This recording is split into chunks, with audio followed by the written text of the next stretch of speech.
opportunity to pull up your cameras if you want. I don't know if you want documentation of this. Are we kind of of this murder? Yeah. I'm worried you guys are hyping it up a bit too much. You're the one who's been hyping it That's up. very true. I have been.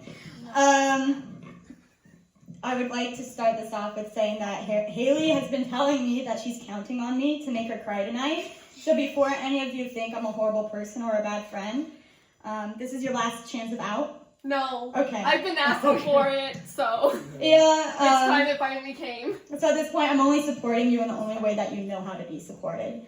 Here we go. Big burn.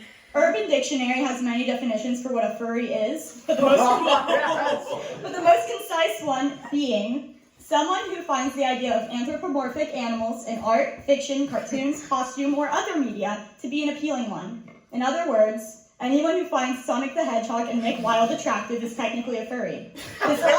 This also includes anyone who has claimed that their fursona is a rabbit. Hayley falls into both categories. I can't even remember that. I can't believe you expect me to forget. Alright, Hayley and I first met at girls' camp back in 2014, and some of you already know this story, but it's a personal favorite of mine, so you're hearing it again tonight. I was 13 years old, and she was my 17-year-old camp counselor.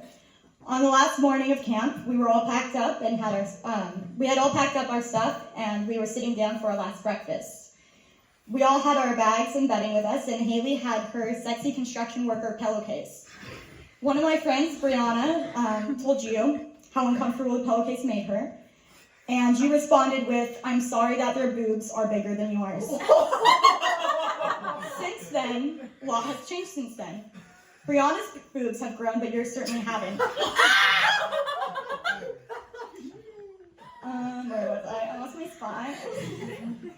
It's nothing to be ashamed of, though. You shouldn't be ashamed. I actually think it's super cool you're bringing awareness to bras with inverted cups. More people need to know they exist. I'm really glad that years later we're friends. Or at least are friends up until this point. Because being friends with someone 4 years older than you is very enlightening. For instance, my mom was the same age as you when she had me. It helps me to understand all the dumb mistakes she made with caring for me as a baby. It also makes me grateful that I was born to that 24-year-old and not to you. I've seen the inside of your trunk. I don't trust you to take care of yourself, let alone a baby. Granted, my mom was at a different place in her life than you are at now. She had a career, she was married, and she had never done anything drastic to her hair in the midst of a mental breakdown.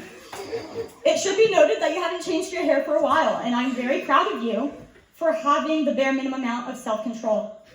Yes. I went to a salon today. But you haven't changed it drastically. That was the, yeah.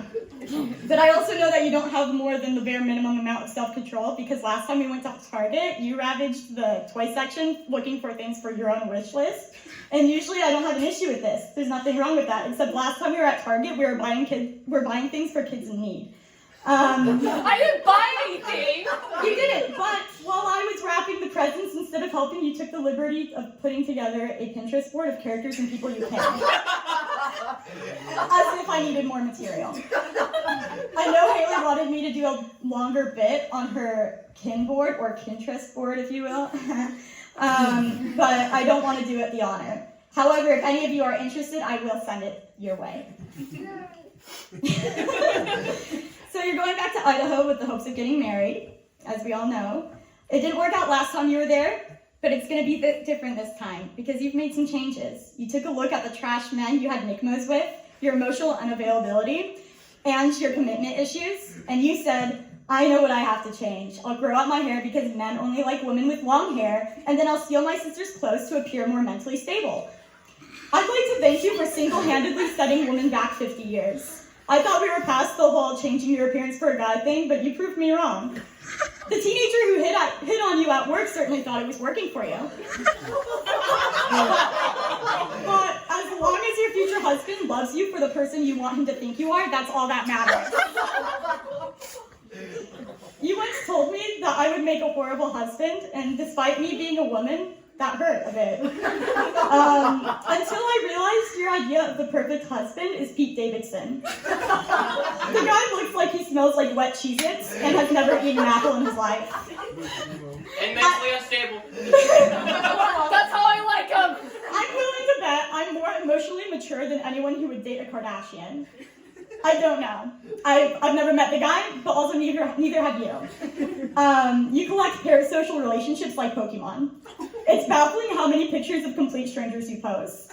Those relationships are obviously very fulfilling, otherwise you wouldn't have literally posted just the other day something that said, "I'm a triple fire sign, please be my friend." If you're concerned about hiding your mental illness in your appearance, you might also want to change up your social media. Just a thought.